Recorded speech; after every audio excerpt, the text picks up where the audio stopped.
ఇవాళ దివ్య rheumatology centre మరి opening వచ్చిన ముఖ్య అతిథి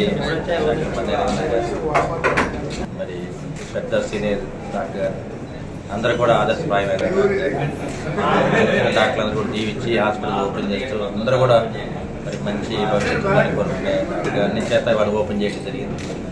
మరి ఇటువంటి హాస్పిటల్స్ కొన్ని వేలని ఆయన ఓపెన్ చేయడం జరిగింది. ఇటువంటి కార్యక్రమంలో రుమటాలజీ మరి డాక్టర్ అదేవిధంగా ఇవాళ ఆధునిక యుగంలో మరి సైన్స్ టెక్నాలజీ పెరిగిన తర్వాత మరి టైం లేకపోవడం, మానసికంగా శారీరకంగా ఇబ్బందుల వల్ల మరి రుమటాలజీ వ్యాధులు వస్తా ఉన్నాయి. అదేవిధంగా వైరల్ ఫీవర్స్ అన్నింటిలో కూడా కీళ్ళ నొప్పులు వస్తుంటాయి. రుమటాలజీ అనేది ప్రత్యేక విభాగం. మరి దీంట్లో స్పెషలిస్ట్ కూడా చాలా తక్కువ ఉన్నారు. మరి పల్నాడు జిల్లాలో మణిపడతారు రుమటాలజీ సెంటర్ మరి చిరంజీవి దేవి గారికి మా ఆశీస్సులు అందజేస్తున్నాం. అదేవిధంగా దివ్య గారి సేవలందరూ కూడా ఉపయోగించుకోవాలి. అదేవిధంగా పేదలందరూ కూడా అండగా ఉండి దివ్య గారు ఉచితంగా మన జీవితంలో ఉచితంగా సేవలు అందించాలని చెప్పి దివ్య గారికి కోరుతున్నాము.